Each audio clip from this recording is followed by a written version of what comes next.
that's why they came to us. And we're trying to do both good science and have a real connection to a potential product. And again, it's generally advanced materials. Give you a little flavor for the types of people who have been involved and the types of projects that we've worked on. This was just the first 5-year period, but you see a significant amount of faculty from the sciences, from chemistry and physics, as well as from chemical engineering and materials who are in the College of Engineering. So we have both science faculty as well as engineering faculty involved. And over 20 faculty in that first 5-year period were involved in the center. And you see projects in a number of areas of advanced materials. So our original vision, and this still is our vision for success of this kind of a program, is that we want to do great science and engineering. We want to, from the university side, it's important to generate publications. We want to train our students and postdocs well. From the company side, it's more important that we generate a significant intellectual property portfolio. And we need to be effective in transferring the knowledge that we do generate to the company. In some cases, that may be through partnerships with third parties or joint ventures or startups, etc. And ultimately make money for everybody. So these are some examples of things that have come out of our research program projects, and there have been a number of firsts. I'm not going to read this list, but give you a sense for some of the areas that we've been working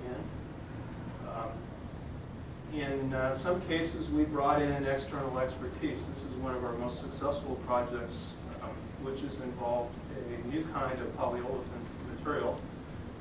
Those of you who recycle know about high-density polyethylene and low-density polyethylene and polypropylene.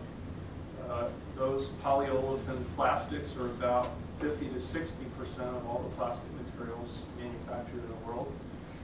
But nobody ever had the catalyst to make what are called blockopolymers out of these materials. We can find segments of polypropylene, segments of polyethylene, and make very different kinds of materials from inexpensive hydrocarbon feedstocks that have interesting properties like elastic stress strain properties.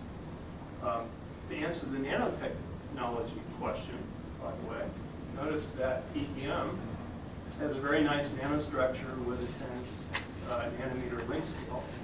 That kind of morphology was developed by the Shell Chemical Corporation in the late 1960s, well before all the device people ever thought about using the word nanotechnology. So the polymer science community actually has been practicing nanotechnology for about 30 to 40 years.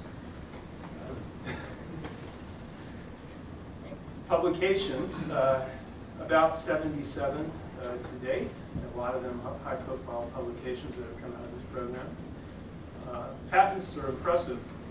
We have had 60, it's actually closer to 70 invention disclosures to date now to the university, of which probably about 55 or 56 patents have actually been applied for. So it's actually a very large patent portfolio at this point. And after 9 years of running, this is actually the cost of carrying this patent portfolio is really a serious consideration for Mitsubishi. Are we really going to act on all these things? So what they've done is to take options. They're paying fees, option fees to the university to maintain this portfolio. But it's a very, very significant portfolio. The other thing that's amazing is this is not a typical university research program. Typical university research program probably has a 10 to 20 to 1 ratio of papers to patents, and we're running close to 1 to 1. And in terms of impact for your dollar, we're running at about $340,000 per patent investment, which is astoundingly better than a typical university research program and better than most high-tech companies as well. So this is a cost-effective way